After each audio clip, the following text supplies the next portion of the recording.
Thank you. I want to thank Sages, Dr. Han, Dr. Salki for this opportunity. I'll be talking about how do we make these laparoscopic procedure more common in the U.S. Nothing to disclose. Just defining the problem, and I think some of the previous speakers have already done this part, is we've seen a rapid increase in the use of laparoscopic surgery. In Japan, they demonstrated a 10-fold increase in the use of laparoscopic surgery from 1991 to 2009, with an impressive 42% of laparoscopic operations for stage 1 and stage 2 in 2010. Similarly, in South Korea, gastric cancer operations laparoscopically increased from 6% to 26% from 2004 to 2009. Comparing this to the European and American literature, you can see in Spain there were only 245 laparoscopic operations done for gastric cancers in the span of 4 years, and in the United Kingdom it was 18% in 1 year from 2011 to 2012. How are we doing in the U.S.? Just to give this comparison, the Japanese surgeons did almost 9,000 operations just in 1 year laparoscopically, and the Korean surgeons did close to 4,000 operations. In the U.S., you can see the numbers are much, much less. In 2013, out of approximately 1,700 gastrectomies, only 150 were done laparoscopically, so that's less than 10%.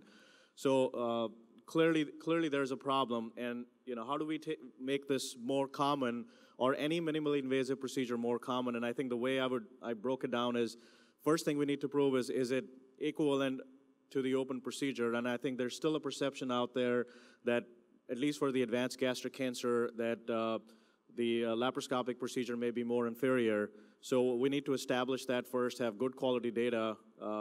Then we move on to how do we standardize this procedure so we can reliably and reproducible technique to teach this procedure, and then there should be a mechanism to evaluate our surgical quality. So Dr. Birch has done an excellent review of a lot of these trials, but I'll just skip through. I think for early gastric cancers, I think most of us would agree, especially this class 1 trial, their short-term data, this is a very well done trial, a lot of patients. The overall complication rate was significantly lower in the laparoscopic group. The wound complication was significantly lower, and the 5-year overall and relapse-free survival was similar in both groups. So I think most of us would agree this for early gastric cancer. How about for advanced gastric cancer? Certainly randomized data coming from, there's a randomized trial going on in Japan, the class 2 in Korea, and one in China. And this is some of the short-term data from the class 2 trial. As you can see, pretty favorable short-term data favoring laparoscopy. 30-day complication rate is 16 versus 24%. The postoperative pain used was less in the laparoscopic group. Time to flatus and length of stay all favoring laparoscopy.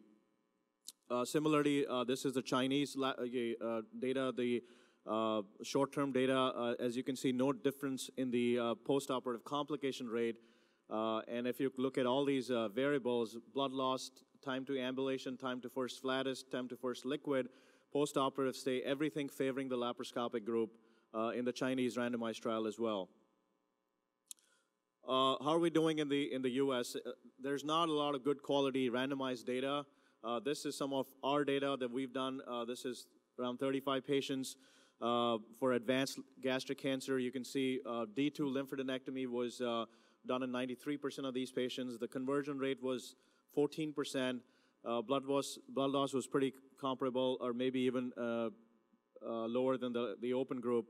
And most of these cancers, you can see, are poorly differentiated sigmoid ring cell features, T3, T4, and multiple node-positive disease. So truly advanced gastric cancer. In terms of the outcomes, the hospital length of stay was 7 days. Surgical site infections was 10%, and there was no in-hospital mortality 30-day, and no reoperations. This is data from the Sloan group, Dr. Strong's group, which Dr. Birch presented already. Again, pretty favorable for advanced gastric cancer in terms of the blood loss, the length of stay, less narcotic use, early complications, and late complications. So in summary, I think we can say that operative time is consistently longer for laparoscopic versus open gastrectomy. surgical site infections is low for both. Some studies would suggest it's less for laparoscopic. There's consistently less blood loss. Several studies report no difference in postoperative complications, while some say it's better for laparoscopic, and time to oral intake may be shorter. Length of stay is significantly shorter in the 2 randomized trials, clearly, but there's limited data on the overall survival, but no difference reported to date. So all in all, I think we all agree for early gastric cancers, but I think there's reasonably good data for short-term outcomes for even advanced gastric cancers favoring laparoscopic gastrectomy. So that was challenge number 1. Now, how do we standardize these procedures? I think some of the inconsistencies include D1 versus D2 dissection, including the extent of D2, and also the margin status. I think we tend to favor more a 4 to a 5 centimeter margin compared to our colleagues in the East, where even a 2 centimeter margin is sometimes considered acceptable. So this is the initial Dutch trial, comparing the D1 versus D2, and as you can see, it was all favoring the D2 dissection, but this trial was heavily criticized because of the high complication rate, as you can see from those numbers.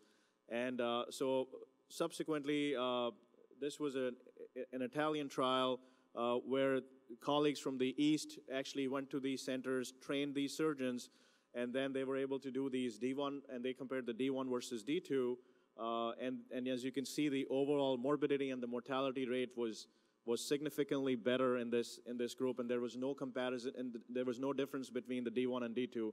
So I think, summarizing this, we can say that with appropriate training, we can safely do a D2 dissection. So now, based on this current data, NCCN does recommend a D2 dissection without a splenectomy. Now, we've established that we can safely do this, at least good short-term outcomes. I think there is some consistency in terms of we all agree that this is what needs to be done. The challenging part is how do we train people, because the biggest challenge is just the sheer numbers. The incidence is small.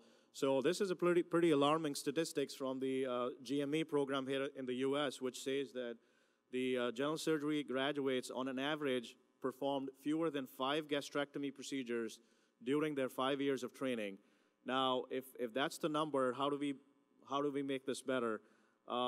Clearly, this is another survey done at University of Toronto where they polled all the trainees pertaining to laparoscopic gastrectomies, and as you can see, the results suggested that the trainees do not routinely perform the major operative steps. And there was a statistically significant difference, even in the opinions, in what the surgeon thought that the resident was doing and what the resident perceived, and clearly they were not happy with their participation in the case. So their conclusion was that we need to adopt a more stepwise approach with task deconstruction that could optimize training.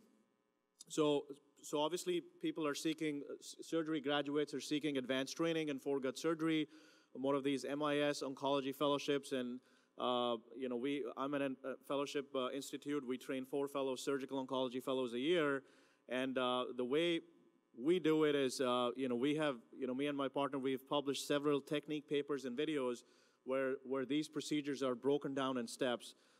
This is some of the technique publications and the videos, we have. This is a textbook that we kind of put together, and I think we got a lot of input from our colleagues from the East, and this includes a lot of the videos and pretty much every technique that is being used for these foregut surgeries, which is an excellent resource. I mean, I may be biased, but I think it is. The fellows are expected to review the steps and the videos prior, and even possibly have second assisted in their junior years. So this way they're not coming in, walking into the room, first time seeing this procedure, so they're already sort of familiar with the steps and the way we do it. Obviously, there's a simulation center that we have where they can practice intracorporeal knot tying, endo-stitch suturing, and other skills. And the autonomy is improved in a stepwise fashion till they can do the whole case. And obviously, it varies a lot because it all depends upon their previous experience. But I think the key thing is to set the expectation right initially, because if you tell the fellow or the resident that you're going to be doing 2 steps of this procedure today for the next 3 cases, and then the next 2 steps, I think it's definitely improved learning from their standpoint. They're happy, more satisfied, and and they have targets to achieve, and the and we do see significant growth, and they're able to accomplish and able to do the whole procedure towards the end. And obviously, this helps to move the procedure along. We're not spending all day in the procedure, and keep up the the good patient outcomes. So some of the other resources that we have, obviously the SAGES video library is an excellent resource. There's an American College of Surgeons online video library as well.